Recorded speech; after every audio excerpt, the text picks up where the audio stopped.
네, 저널리즘 토크쇼 제2 세 번째 만남입니다. 오늘도 네 분의 패널과 함께 하는데요. 두 분은 같고 두 분은 다릅니다. 정준희 교수님, 안녕하셨어요? 안녕하십니까.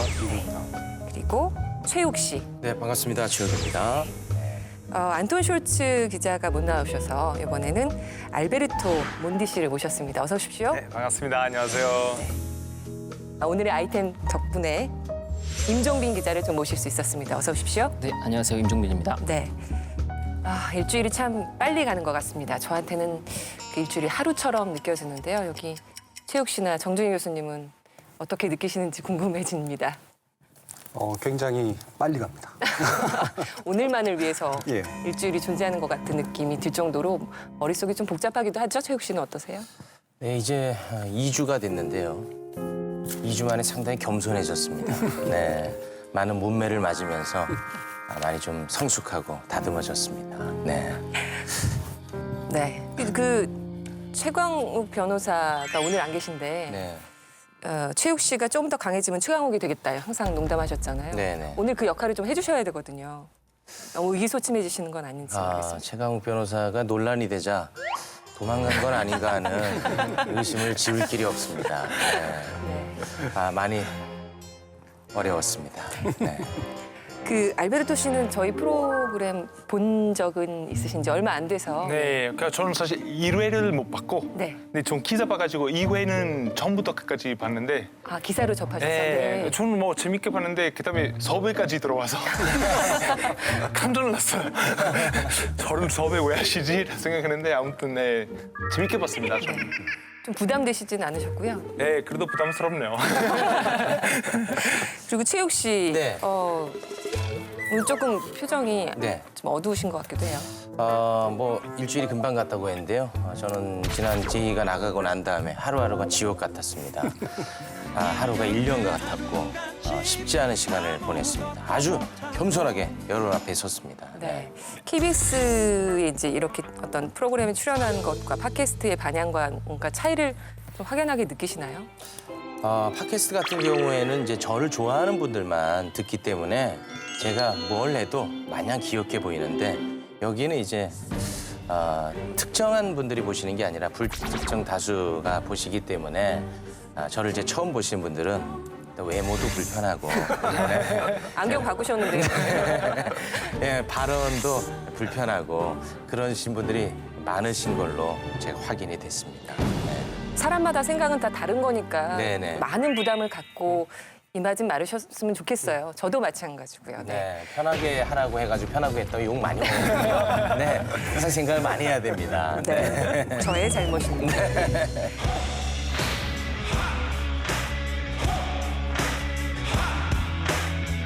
그 지난주 2회 방송 저희가 이재명 경기지사 당선인의 사실 인터뷰 태도 논란을 가지고 다뤘던 주제였는데요.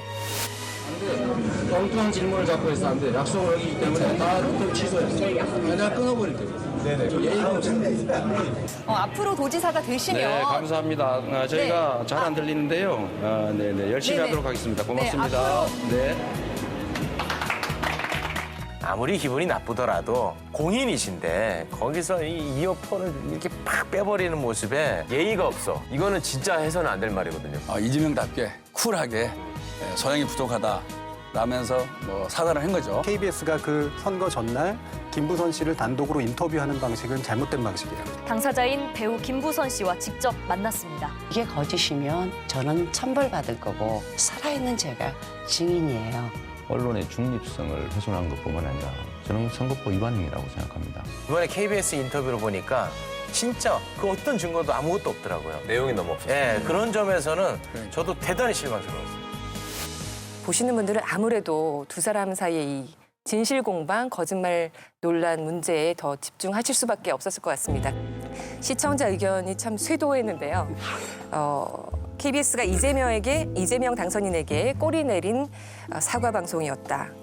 또 다소 편파적으로 여겨졌다. 이재명 경기도지사 당선인 입장만 변호하는 듯했다. 김부선 씨 측 입장에 대해서도 다뤄졌으면 좋을 것 같다. 시청자 상담실로 의견을 많이 주셨습니다. 저는 이재명 편을 너무 들었다라는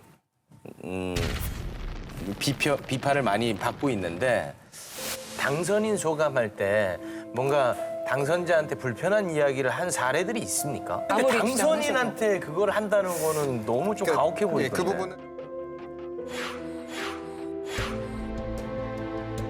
이 질문을 드리지 않을 수가 없는데요. 드루킹 사건으로 상당히 곤혹스러운 시기가 있지 않았습니까?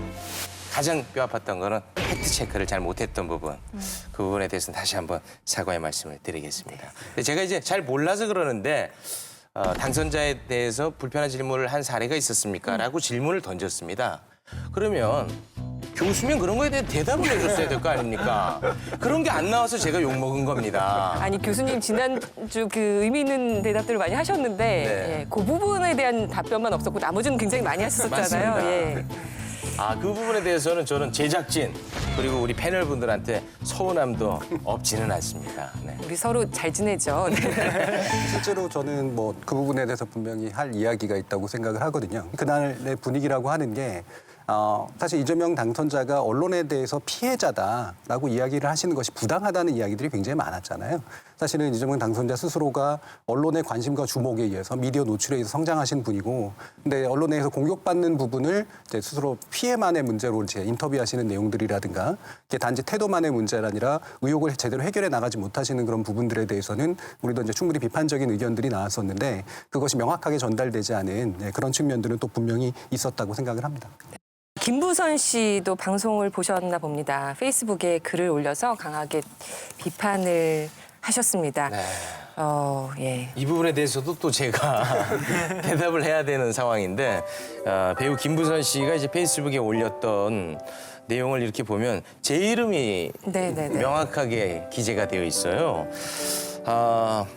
근데 일전에 제가 진행하는 라디오 프로그램에 와서 만난 적이 있었습니다.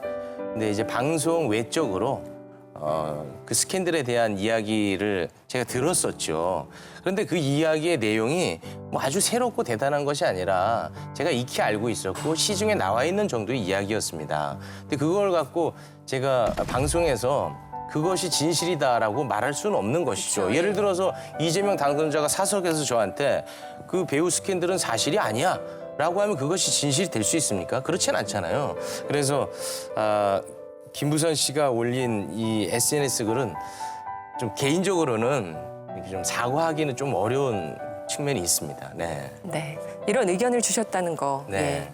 뭐 당연히 제가 좀 하나 안이하게 생각하는 부분은 저는 사실은 9시 뉴스에서 김부선 씨 인터뷰를 다뤘기 때문에 그 선거 전에 어떻게 보면 약간의 반론 같은 느낌을 제가 갖고 했던 점이 문제가 되지 않았나라는 생각이 듭니다. 9시 뉴스 때도 사실은 두 양측을 다 다뤘으면, 그리고 저희 프로에서도 양측을 다 같이 다뤘으면 사실 문제될 게 없었는데 그 부분에 있어서 조금 안이하게 생각한 게 아닌가. 그냥 KBS 안에 모든 프로그램은 다 보시는 것처럼 제가 생각한 부분이 조금 실수가 아니었나라는 반성을 하게 됐고요. 김부선 씨에게 입장을 직접 듣기 위해서 접촉을 시도를 했습니다만 인터뷰는 정중히 거절하셨습니다.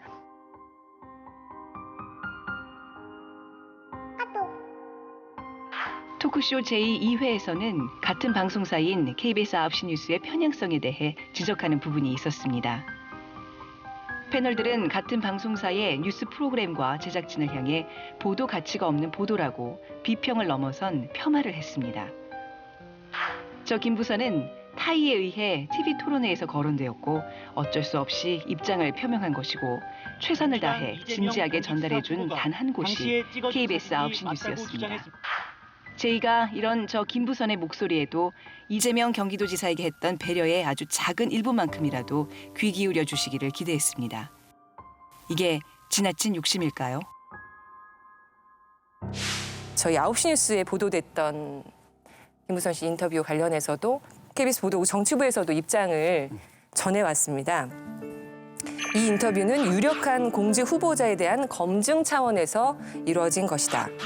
제3자 전원 형식의 이야기만 흘러나오는 상황에서 당사자인 김부선 씨가 의도치 않게 정치권 공방에 휩쓸렸다며 본인의 입장을 직접 밝히겠다고 해서 인터뷰를 진행했다.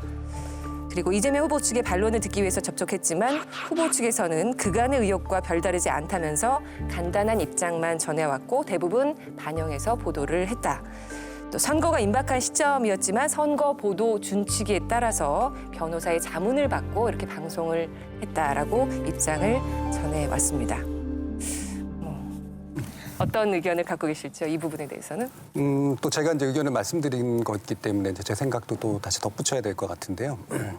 친분이 있는 언론학자 분께서 저한테 연락을 해오셔서 거기에 대해서 약간의 반론을 제기하셨어요. 이게 뭐였냐면 김부선 씨의 인터뷰를 KBS 뉴스가 보도한 건 반론권 국민들의 알 권리 보장 차원에서 충분히 있을 수 있는 일이었다라고 이제 하는 견해도 주셨고 사실은 제가 언론학자로 나왔지만 언론학계의 보편적 견해를 대표할 수는 없기 때문에 이런 견해와 저런 견해가 충분히 병립할 수 있다라는 상황 그것도 좀 말씀을 드리고 싶고 그런 견해를 말씀드렸던 이유는 사실은 메인 뉴스에서 다룰 만한 문제는 아니었다고 생각을 여전히 합니다. 이게 뭐 단지 사생활이라든가 뭐 이런 식의 문제가 아니라 분명히 그 이후에 벌어진 도덕성의 문제, 그다음에 검증 과정의 문제, 해소되지 않은 의혹의 문제, 특히나 실질적으로 법적으로 고려가 될 수 있는 여러 가지 협박이라든가 이런 식의 문제들이 새로운 국면으로 왔고 그 국면에 대해서 우리가 당사자들의 이야기를 들으면서 좀 더 확실한 어떤 정보들을 한번 획득해 보자라는 쪽으로 이제 프레임이 좀 더 잘 맞춰졌다면 그거는 이제 보도 가치들이 생긴다고 생각을 해요. 그리고 그게 이왕이면 이제 뉴스보다는 좀 더 길게 이야기할 수 있는 그런 포맷이 훨씬 더 적당했을 것 같고 제대로 좀 다뤘으면 더 좋았겠다 이런 생각이 드는 거죠. 알베르토 씨 의견을 여쭤봐도 될까요? 네. 이탈리아 토론쇼나 뭐 정치적인 프로그램이나 뉴스에서 정치인들이 등장을 많이 해요. 근데 저희 무조건 지켜야 되는 원칙이 있는데 라틴어로 par conditio라는 규칙이에요. 그러니까 똑같은 조건. 그래서 그 방송 뜨는 시간 또 무조건 지켜야 돼요. 어떤 전당의 정치인이 나와서 예를 들어서 뭐 1분 동안 화면에서 나오면 그러면 반대 입장한테도 똑같은 시간을 줘야 되고 그거 규칙대로 그렇게 돼 있는데 한국이 어떤지 모르겠지만 그 부분에 대해서 저는 좀 많은 생각을 하게 되었어요. 근데 네. 저희가 뭐 결론을 낼 수 없는 부분이고 그리고 이미 많은 국민들이 너무나 많은 보도를 통해서 판단할 수 있는 점들은 다 판단하고 계시다고 생각이 됩니다.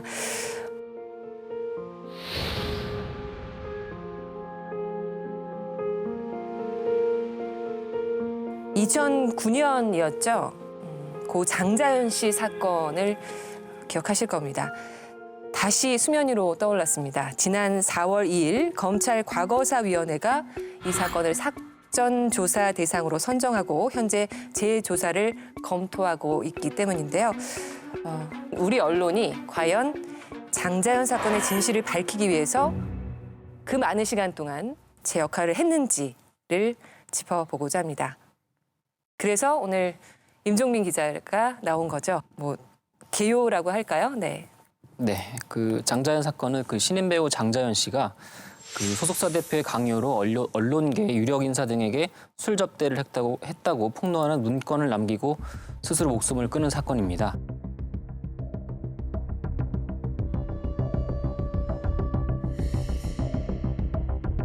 네, 자살한 탤런트 장자연 씨가 숨지기 직전에 남긴 자필 문건을 KBS가 단독 입수했습니다. 술 접대, 잠자리 강요까지.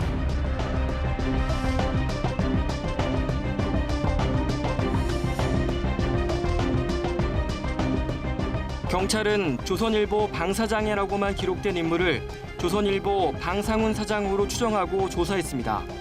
하지만 알리바이가 확실하다며 장 씨가 중식당에서 함께 만난 당시 스포츠조선 사장 A 씨를 방 사장으로 착각했다고 발표했습니다. 장자연 씨 사건과 관련해 이른바 장자연 문건에 등장한 유력 인사 6명 등 수사선상에 올랐던 인물은 모두 17명입니다. 하지만 재판에 넘겨진 사람은 한 명도 없습니다. 증거 부족, 장 씨가 접대를 강요받았다는 것을 입증하기 힘들다는 것 때문이었습니다.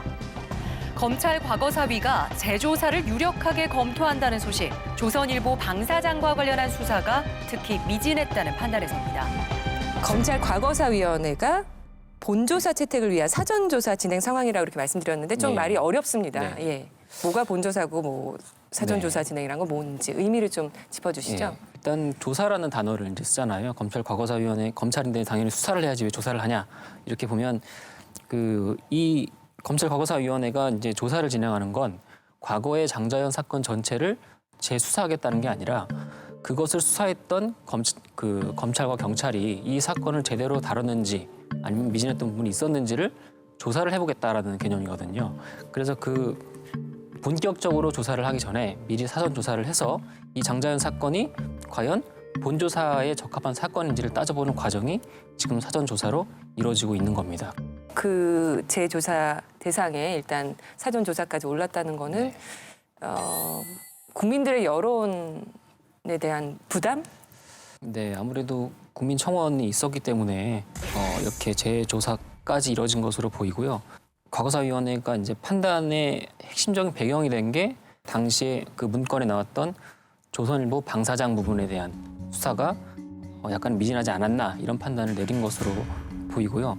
그 검찰 수사가 종결된 이후에 드러난 새로운 팩트가 있었는데 그게 이제 수사 과정에서 조선일보 방사장을 방상훈 사장으로 특정을 하고 이제 추정을 하고 검찰과 경찰이 수사를 했는데 방상훈 사장이 아니고 방상훈 사장의 동생인 박용훈 코리아나 호텔 사장이 그 식사 자리에 있었다는 사실을 경찰이 진술을 확보하고도 제대로 수사를 하지 않았다는 사실이 있었기 때문에 그 사실을 근거로 재조사 그리고 재수사에 들어간 것으로 이렇게 판단이 되고 있습니다. 근데 당시에 누가 봐도 부실 수사임을 우리는 다 알고 있었단 말이죠. 우리는 다 무력해질 수밖에 없었고 거기에서 이제 미안함이 있었는데 마침 이 미투 국면과 맞물리면서 그 미안함을 국민청원으로 23만 명이 한 목소리를 내줬기 때문에 그나마 지금이라도 이렇게 들여다보지 않나 그런 생각을 합니다. 일단 재조사 얘기가 나오니까 이제 기사들이 조금씩 나오고 있습니다. 그동안 또 거의 보도가 없다가 최근 기사들을 보면 일단 회의적인 보도들이 좀 많은 것 같습니다. 아무래도 현실적인 제약 때문에 이제 그런데 공소시효 문제도 있고 실제로 시간이 굉장히 오래 지난 상태에서 과연 그 당시에 제대로 부실 수사가 이루어졌다라고 하는 문제를 다루는 건 괜찮으나 실제로 정말 책임자로까지 내려갈 수 있을까에 대한 회의적인 목소리가 있는 것은 사실인 것 같고요.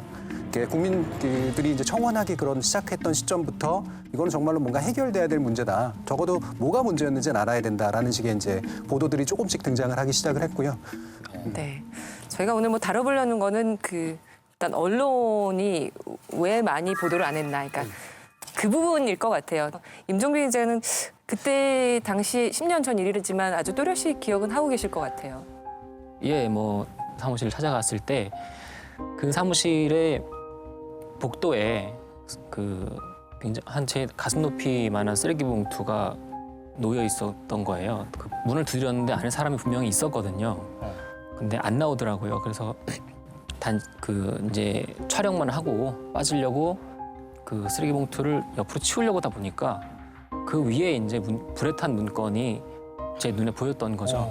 저는 힘없는 여배우입니다라는 문구가 눈에 딱 들어왔어요. 눈에 보이는 거예요. 그래서 그 봉투를 통째로 들고 나와서 공터에서 이제 자동차 헤드라이트 불빛에 의지해서 그걸 엎었거든요. 그랬더니 봉투 맨 마지막에 맨 밑부분에 커피에 젖은 갈기갈기 찢긴 문건들이 나왔던 거죠.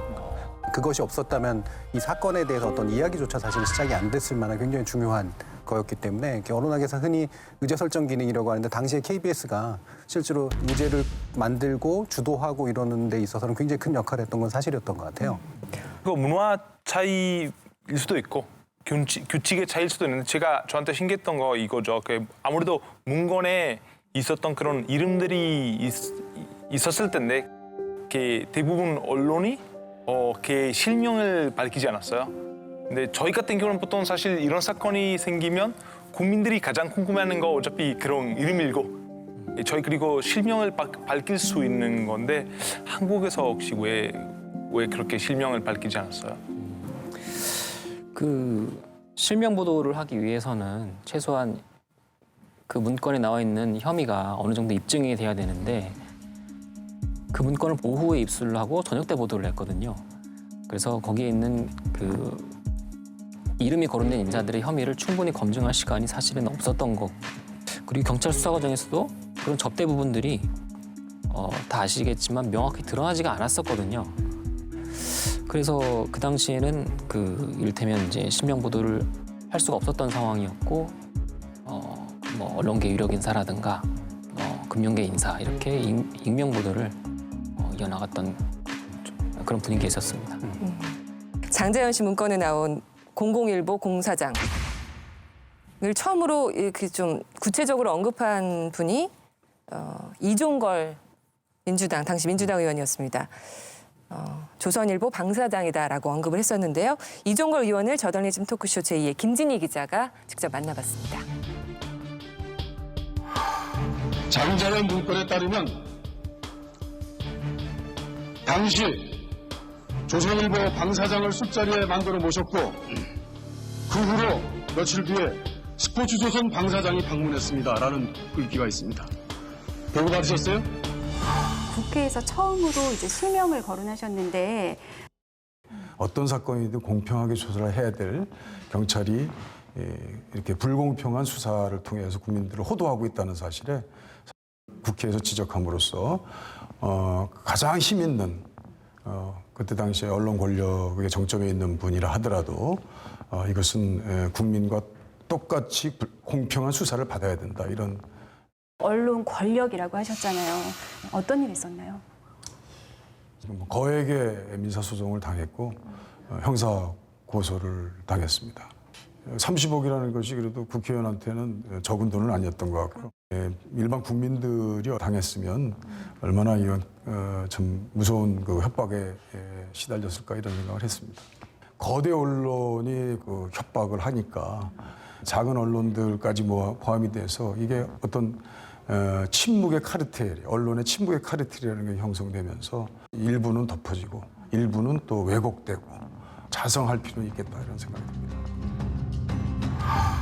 이종걸 의원은 지금 뭐 그런 말씀을 하셨는데 언론이 그렇게 조선일보 방사장이라고 언급하지 못한 이유는 거대 언론의 권력 때문이다라고 언급을 했습니다.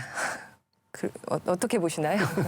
실제로 조선일보가 상당히 영향력이 있는 신문사고, 그다음에 사실은 또 조심해야 될 사안이잖아요. 이게 만약에 이게 약자였거나 좀 더 이렇게 그 범죄자가 우리가 흔히 생각하는 저 나쁜 사람일 거야라고 생각하는 그런 분들에 대한 이야기였었다면 사실은 과감하게 까고 나가고 뭐 이런 식으로 갔을 수도 있겠죠. 근데 비슷한 업종이고 그다음에 상당히 영향력이 있는 대상들이고 또 심지어 혐의조차도 아직은 밝혀져 있지 않았다라는 그런 상황 때문에 분명히 상당히 조심스러운 그런 보도 태도를 가질 수밖에 없었을 거라고 생각을 합니다. 네. 이종걸 의원 발언 뒤에는 사실은 보도하기가 훨씬 더 좀 수월하지 않았을까 싶은데 어떠셨나요, 임종민 기자? 사실은 그 발언 이후에도 저희는 익명 보도를 계속 했었는데 이 의원 발언이 나온 그날 그 조선일보가 각 언론사에 참 이례적으로 문건을 배포를 했었는데 그 내용이 본사의 이름과 그 본사 최고 경영자의 성씨를 실명으로 거론할 경우에 법적 조치를 취하겠다 뭐 이런 내용의 문서를 뿌렸었거든요. 이건 뭐 거의 협박에 가까운 것 같은데 만약에 이런 내용을 보냈다면 자존심에서라도 더 해야 되는 거 아닙니까? 아니 팩트 체크를 하셔야 되니까 항상 그 혐의가 아직 나오지 않았는데. 저는 만약에 거기 그러면 장자연 리스트에 셀럽 이름이 올라가 있었다면 그건 막 공개 안 했을까요? 나는 그거 했을 것 같은데요. 그렇지 않습니까? 그럼 관심사도 높고 그리고 저항도 덜하니까 했을 텐데 이건 권력에 저는 굴복한 거라고밖에는 생각할 수 없습니다. 이렇게 문건을 이렇게 보내는 경우 보도에 참고 바랍니다. 조선일보사 이러고 문건을 보내는 경우가 어떻게 기자 생활하시면서 이런 문건들을 좀 많이 접하셨나요? 아니면 흔치 않은 일인가요? 이런 문건이 언론사 대 언론사로 왔다는 게 특이한 거지. 만약에 대기업이었다면 대기업의 입장에서 땡땡 기업의 실명이나 아니면 CEO의 이름을 거론할 경우에 법적 조치를 취할 수 있다는 그런 문건 정도는 사실은 많이 오는 편이라고 볼 수 있죠. 아무래도 이런 걸 받으면 법무팀을 통해서 소송이 들어올 수 있는 가능성이 있기 때문에 그 다음 보도에서는 위축되는 게 사실이 있죠. 실명 보도에 대해서 자꾸 제가 의구심이 들어서 역시 이건 질문인데요. 우리가 미투 운동이 한창 진행됐을 때 그때 수사기관에서 결과를 발표해서 당사자의 이름을 보도한 건 아니지 않습니까? 진술밖에 없었던 거 아니겠습니까? 근데 그럴 때는 실명 보도가 가능하고 또 이럴 때는 실명 보도를 하면 안 되고 그 기준점에 대해서 제가 질문을 하고 싶습니다. 출판물에 의한 명예훼손이라고 하는 게 되게 좀 독특한 성격이 있어요. 허위라고 해서만 문제가 되는 게 아니라 사실이어도 문제가 돼요. 특히 우리나라의 그 명예훼손법은 출판물에 의해서 비록 사실을 밝히더라도 명예훼손이 될 수 있습니다. 프라이버시를 침해했다거나 이러면. 그다음에 허위면 또 당연히 문제가 되는 거죠. 근데 이제 이거에 대한 판단에서 되게 중요한 게 흔히 위법성 조각 사유라고 이제 부르는 건데 그 출판의 행위 자체가 사적인 이익을 목적으로 한 게 아니라 충분히 나름의 근거를 가지고 공익적인 이유로 이제 했다면 그 부분은 이제 흔히 말해서 명예훼손에 대해서 기각을 하는 이제 그런 식의 어떤 조건 같은 것들이 있습니다. 그래서 언론사들은 사실은 이 부분에 의해서 이제 공익성이 충분하다라고 판단을 하면 과감하게 그거를 이제 실명으로 바꾸거나 어떤 명예훼손의 문제하고 상관없는 그런 문제로서 이제 진행을 시키는 이제 그런 경우들도 있는 거죠. 자, 그러면 장자연 문건으로 넘어가서 이건 굉장히 그 공익성이 있는 사안 아니겠습니까? 그렇다면은 당연히 실명 보도가 이어졌어야 되는데 자꾸만 발뺌하고 변명을 하고 있단 말이죠. 실제로 그 소송을 또 당하셨잖아요. KBS 법인하고 저하고 동료 기자하고 보도본부장 이렇게 3명이서 KBS 법인에 대해서는 5억 원 그리고 기자 3명에 대해서는 각각 1억 5천만 원의 손해배상 소송이 들어왔었죠. 아니 실명을 얘기한 건 아니잖아요. 그 실명을 얘기한 건 아니지만 그 보도 과정에서 충분히 짐작할 수. 예, 소송 과정에서는 이제 조선일보가 이제 그 특히 이제 이종걸 의원이 실명을 거론한 이후에는 아무리 우리가 유력 인사라고 보도를 해도 그것이 조선일보 방사장이라는 거를 특정을 할 수 있기 때문에 이거는 특정을 한 거나 마찬가지다라고는 논리를 내세웠었고 법원에서도 그 부분은 특정이 됐다라는 걸 인정을 했었죠. 다행히 결과는 조선일보의 패소로 나왔습니다. 그 패소의 이유가 어떤 말씀이죠? 조선일보 방상훈 사장은 고 장자연 씨나 소속사 전 대표와 아무런 관련이 없고 나아가 술접대 내지 성상납을 받았다는 의혹은 허위임이 입증됐다 이렇게 나왔고 피고들은 그러니까 임종민 기자 같은 피고들은 공익성 등 위법성 조각 요건을 갖춰 일부 허위 사실을 적시했더라도 손해배상 책임이 없다 이렇게 나왔습니다. 2009년에 이제 부실수사 논란이 있었지만 2011년에 다시 주목을 받게 됐었어요. 예, 그때 SBS가 장자연 씨의 자필 편지 한 50여 통을 입수했다고 단독 보도하면서 이제 이 사건이 다시 수면 위로 올라왔는데 그 편지는 그때 처음 나온 편지는 아니었고요. 2009년에 또 왕첸첸이라는 분이 일간지 기자에게 편지를 보내서 나에게 이런 편지가 있다 보도를 해달라 그래서 2009년에는 그 편지가 국가수에서도 이제 필적 감정했는데 자필이 아니라고 나왔었고 그래서 기자들은 그 편지가 가짜라고 생각을 했었죠. 2009년에. 그리고 2011년에 SBS가 다시 이 편지를 보도했을 때도 그 편지를 다시 보도한 셈이어서 사실은 그 보도에는 크게 저희가 그 보도를 받아서 보도를 하거나 아니면 이 사건을 다시 파헤쳐야겠다는 생각은 크게 하지 않았던 것 같아요. 오히려 2011년에는 조선일보가 더 공세적으로 나왔던 기억이 있는데요. 예. 장자연 편지 소동은 특정 이념에 편향된 세력이 특정 신문을 공격하려고 몇몇 언론에 건네주고 그걸 받아서 일부 언론이 선정적으로 보도함으로써 어처구니 없는 이런 사건이 발생하게 됐다. 그에 합당한 책임을 추궁받아야 마땅할 것이다. 이런 내용의 사설을 내기도 했습니다. 국과수가 장 씨의 필적이 아니라고 판정한 만큼 일단 이 결론을 수용하기로 했습니다. 결과적으로 사실과 다른 보도를 한 데 대해 시청자께 사과드리며 나중에 이제 문제가 있었던 거라고 이제 밝혀지긴 했지만 이게 공개가 되면서 이제 잊혀졌었으나 역시 이제 약간 폭발력이 있는 사안이니까 다시 이제 올라온 거죠. 조선일보가 이제 좀 더 이렇게 약간 민감한 반응을 보였던 것으로 이제 짐작이 돼요. 그러면서 이 문제가 이미 다 해결된 것처럼 그리고 되게 일단락된 거기 때문에 사실은 더 이상의 어떤 반응도 이제 용납하지 않겠다라는 식의 이제 어떤 그런 보도가 나오면서 어떤 면에서는 좀 더 주목을 받았던 그런 측면도 사실 좀 있습니다. 네. 근데 기자 입장에서는 수사 기록들을 좀 더 들여다볼 필요성은 느끼지 않았을까요? 그러니까 경찰도 못 밝혀낸 사건을 제 개인적인 취재로 인해서 이거를 다시 파본다고 한들 뭐가 있을까라는 의문이 있었던 것도 사실이고 보통 분들은 이제 언론이 모든 걸 막 다 파헤칠 수 있을 거라고 이제 생각을 하는 경향이 있어요. 왜냐하면 그 저널리스트 굉장히 영웅적인 이미지, 기레기 이미지도 있지만 이제 동시에 있기 때문에. 근데 사실은 상당 부분은 저널리스트들은 이제 이게 뭔가 의제를 만들어서 실제로 충분히 관심이 있게 이제 근거를 제공하고 정말 법적으로 문제가 되는 부분들은 수사 과정에서 이제 밝혀져야 되는 거거든요. 그래서 저는 너무 속상한 거예요. 사실 언론이라는 게 맨날 제가 얘기 듣기로는 뭐 권력을 견제하고 비판하는 기능이라고 하는데 결국 진짜 권력들한테는 이렇게 무기력해질 수밖에 없다는 거 아니겠습니까? 굉장히 씁쓸하네요. 저는 사실은 그 보도 이후에 제가 사회부를 떠나서 장자연 보도를 단 한 번도 하지 않았고 조선일보라는 실명을 공개적인 자리에서 거론하는 게 이게 처음입니다, 사실은. 그래서 그동안에는 그런 소송이 저한테 어떤 저를 위축시키는 그런 결과를 가져오지 않았다라고 하는 건 거짓말이죠. 네. 혹시 그 기자가 적성이 안 맞는 거 아닐까? 네. 그렇죠. 그렇게 이직을 보내고. 아무래도 일반인이나 기자나 정말 손해배상 몇억 원 요청을 하면서 이렇게 소송을 당하면 위축되고 약간 조심스러울 수밖에 없어요. 2011년도 그러면 KBS 분위기, 장자연 사건에 대한 분위기는 뭐 거의 뭐 아무도 관심을 좀 안 갖는 분위기였겠네요. 2011년도에는. 예, 보도가 그렇게 적극적으로 된 것 같지는 않습니다.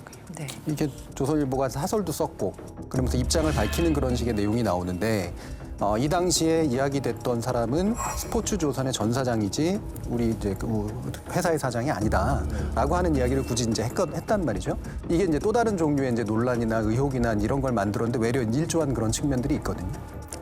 스포츠조선 전 사장도 방 씨인가요? 그때 조선일보가 거론했던 전 사장은 방 씨가 아니었죠. 예. 조선일보 사장이라고 조선일보가 지목한 스포츠조선 전 사장. 저희 저널리즘 토크쇼 제2의 송수진 기자가 이번에 만나봤습니다.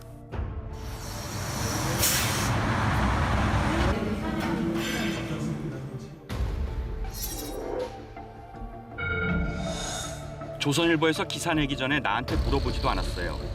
그러니까 배신감이 말도 못하는 거죠. 어떻게 그럴 수가 있는지. 조선일보 방 사장이 이번 사건과 관련 없다는 걸 강조하려고 관계도 없는 나를 넣은 거예요.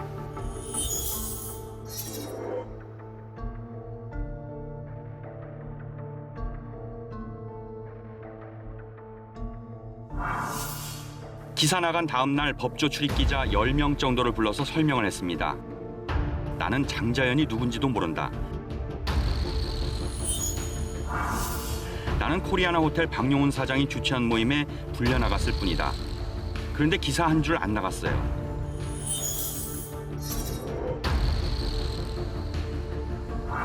조선일보 겁나니까 안 쓴 거 아닙니까? 다른 신문들도 사주가 있고 약점이 있으니까 알아서 기는 거예요. 전 또 한 가지 얘기하고 싶은 것은 사실은 조선일보가 사설이나 이런 식의 몇 차례 통해서 이 사주에 관련된 문제를 조선일보의 보도의 힘으로 풀려고 했던 그런 시도들이 여러 번 있었다고 생각을 합니다. 물론 일반적으로 생각하고 당연히 사주에 대한 문제니까 조선일보가 뭔가 보도해야 되는 거 아니야? 라고 얘기를 하는데 사실 그렇지 않거든요. 이거는 사주의 개인의적인 어떤 문제이지 조선일보에게 책임을 묻는 게 아니잖아요. KBS 사장이 만약에 개인적인 일을 저질렀는데 KBS가 KBS 그렇죠. 뉴스를 통해서 입장을 발표하는 것과 같은 문제인 거죠. KBS는 그 사주와 경영이 좀 분리돼 있는 경우고 조선일보는 그게 합쳐져 있는 경우는 좀 다르지 않습니까? 그거는. 그러니까 그 부분도 되게 중요한 지적이신데요. 언론사에는 뭐가 중요하냐면 경영이 다시 분리가 돼야 돼요. 무슨 말이냐면 재정적인 어떤 운영을 하는 쪽과 편집, 내용적 생산을 하는 쪽이 다시 한번 분리가 일어나야 됩니다. 자, 근데 지금의 우리나라의 언론사들의 대부분의 경우는 뭐냐면 대주주 또는 사주가 경영을 직접 하고요. 그 경영을 하면서 재정만 담당하고 어떤 매니지먼트만 하는 것이 아니라 편집에 영향을 미쳐요. 그러면 두 번에 끊겨졌어야 될 고리가 연결이 돼 있다는 거죠.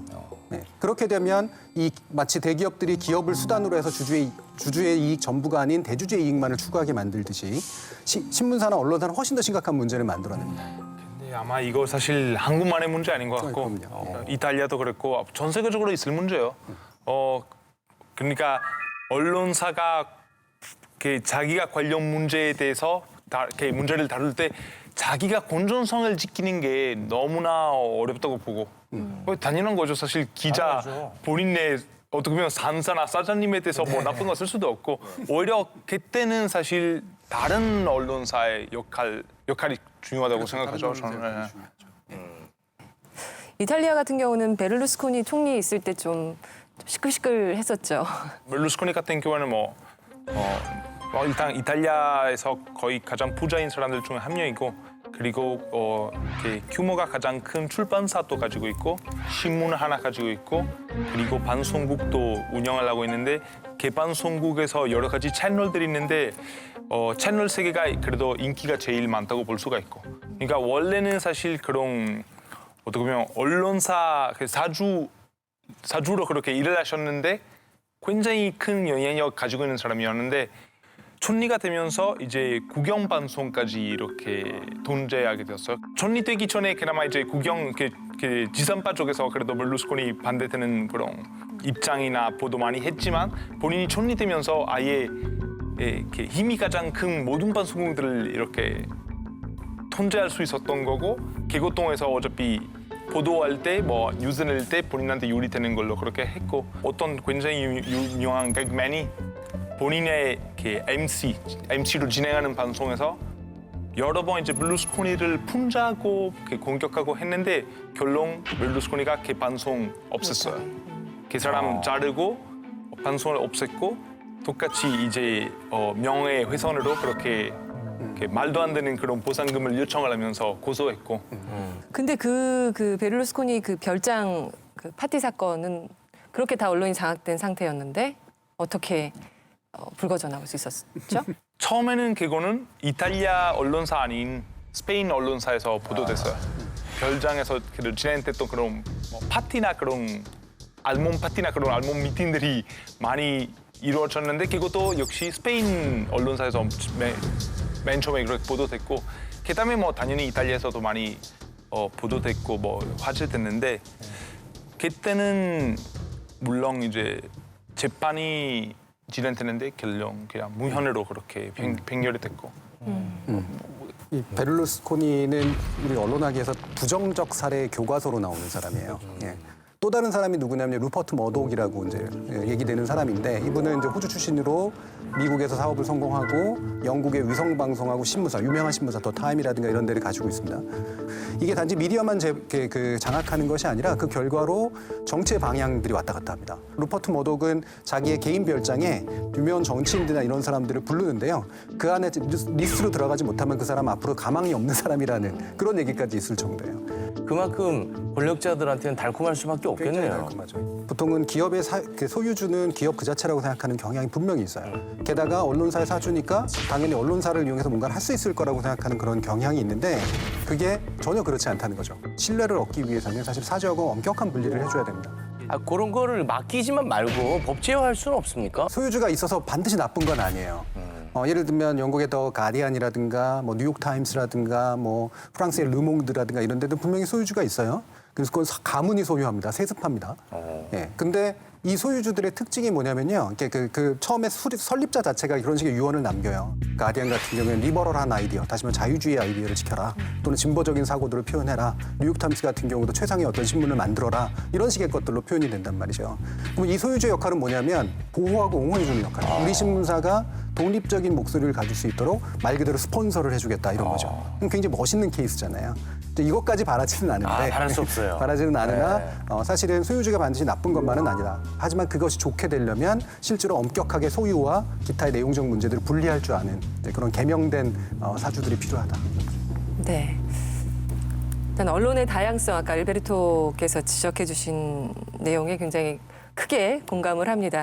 어떤 사건이 있을 때 다 똑같은 보도와 아니면 다 침묵하는 관행, 그건 저희가 반성하고 지양해야 될 부분이라고 생각이 됩니다. 공소시효 얼마 안 남은 장자연 사건이 어떻게 마무리될지 지켜봐야 되겠습니다.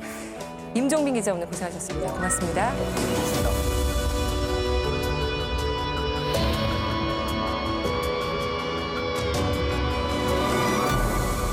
저널리즘 토크쇼 제이 보고 계십니다. 같은 맥락에서 이번에는 지역 언론사들의 문제를 좀 짚어보려고 합니다. 요즘에 부산일보 노조에서 이런 문제를 제기하고 나섰는데요.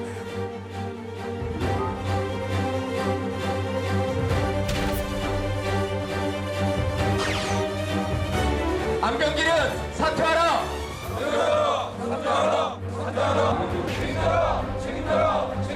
이와 관련해서는 송수진 기자가 취재를 하고 왔습니다. 올해 그 2월에 정수장학회 이사회에서 안병길 사장을 이제 신임 사장으로 사실 재임에 성공을 한 건데요. 그런데 안병길 사장의 부인이 이제 박모 씨라고 있습니다. 이분이 지난 6.13 지방선거에서 해운대구의 한 지역구에서 이제 시의원으로 출마를 하게 되는 거죠. 그런데 출마를 하기 전에 안병길 사장이 진주고 동문들에게 문자를 보내게 됩니다. 지금 분위기상 이 안병길 사장을 비판해야 될 것 같은데 근데 저는 이게 왜 잘못인지 잘 모르겠어요. 내 아내가 출마한다고 해서 어떤 신문 지면을 이용해서 홍보한 것도 아니고 문자로 개인적으로 지인들한테 보내는 게 이게 무슨 문제가 되나. 그리고 게다가 또 낙선했다는 얘기를 들었는데 낙선하면 또 봐줘야죠. 네.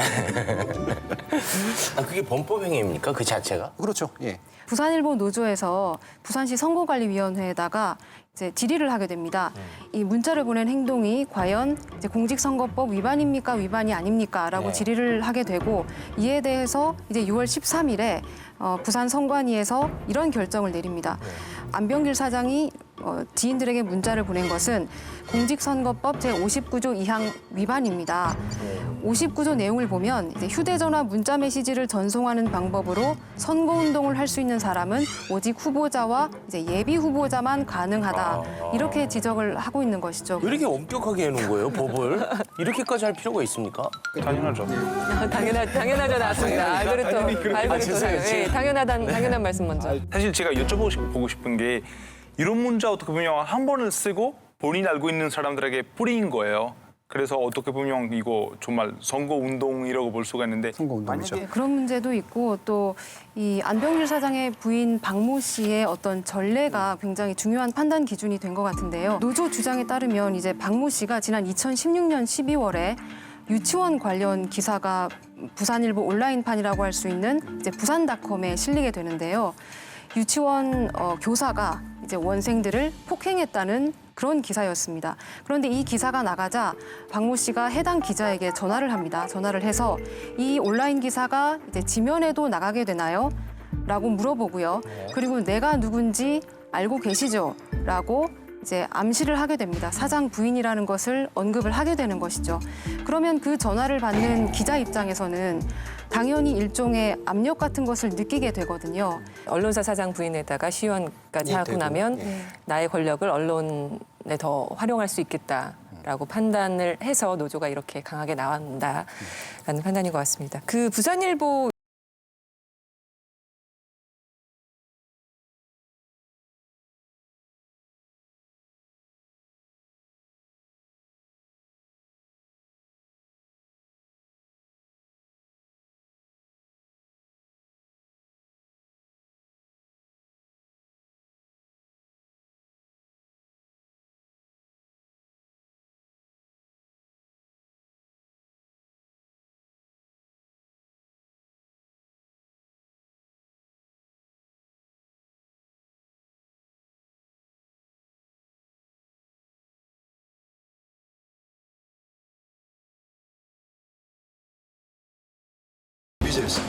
그러니까 이게 이제 문제가 된다는 거죠?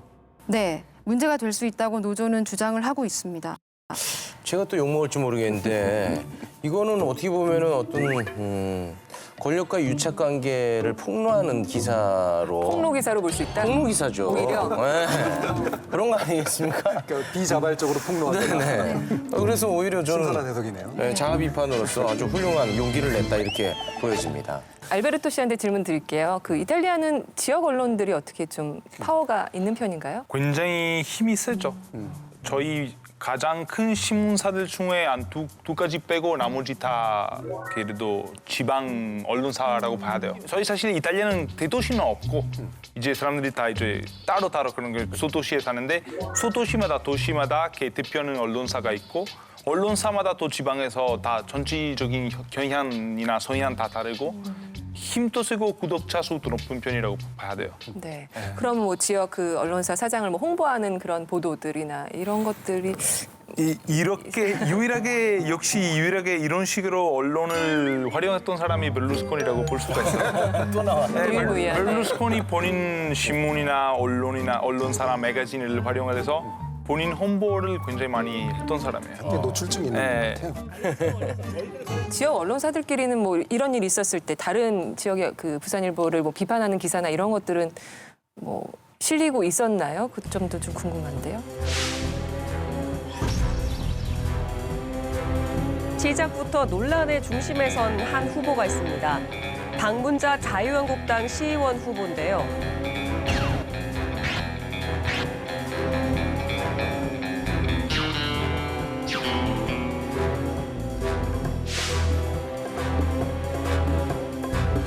중요한 내용들은 리포트로 처리를 하는 경우가 많거든요.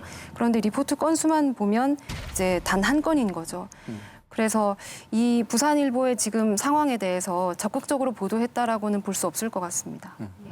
지역 언론을 소유하고 있는 그 소유주들을 보면은 좀 건설사들이 많다고 봐야 될까요? 저희 우리나라는?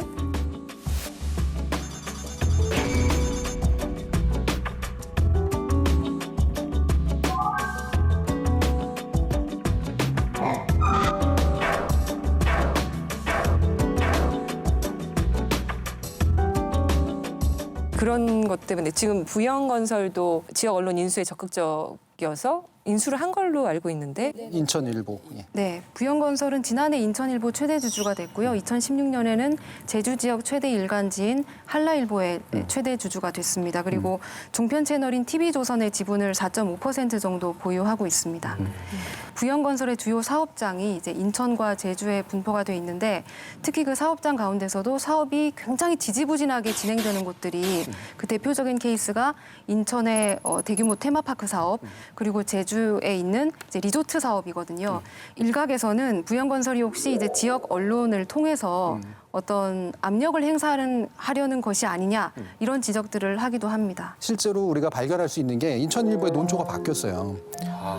그러니까 인천일보가 사실 부영이 대주주가 아닐 때까지는 부영이 참가하고자 했던 송도 테마파크 건설에 관련된 거에 부정적인 논조에 보도를 했습니다. 근데 이게 우연인지 아닌지는 모르겠지만 저는 우연이었다고 하더라도 문제라고 생각을 하는데 대주주가 된 이후로는 이게 지역 건설에 굉장히 도움이 될 것이다라는 식으로 호의적인 보도들이 많이 나와요. 네. 이거는 더 입증해야 될 문제긴 하지만 분명히 소유주나 대주주의 변화가 논조의 변화를 이끌어냈다라고 우리가 볼 수밖에 없는 그런 측면이 있습니다. 저희가 오늘 주제가 일종의 언론사 간의 침묵의 카르텔이 큰 주제였습니다. 알베토 씨 다음 주에 부르 나올 거예요? 오늘 한번 나와보셔서 어떠셨어요? 아니 또 아무래도 이탈리아나 유럽이랑 관련된 게 있으면 불러주시면 저는 당연히 영광입니다. 네, 오늘 나와주셔서 진심으로 감사드리고요. 감사합니다. 네, 보시고 또 잘못된 점 있으면 가차없이 또. 제가 댓글 남기겠습니다. 저널리즘 토크쇼 제이 오늘 방송 또 어떻게 보셨는지 또 일주일이 어떻게 갈지 머리도 복잡하고 마음도 무겁지만 또 다음 주 10시 반에도 일요일 밤 10시 반에도 최선을 다해서 저희도 최선을 다해서 정직하게 진심을 다해 방송 만들어 가도록 하겠습니다. 언론의 관행은 여러분이 바꿀 수 있습니다. 여러분 고맙습니다.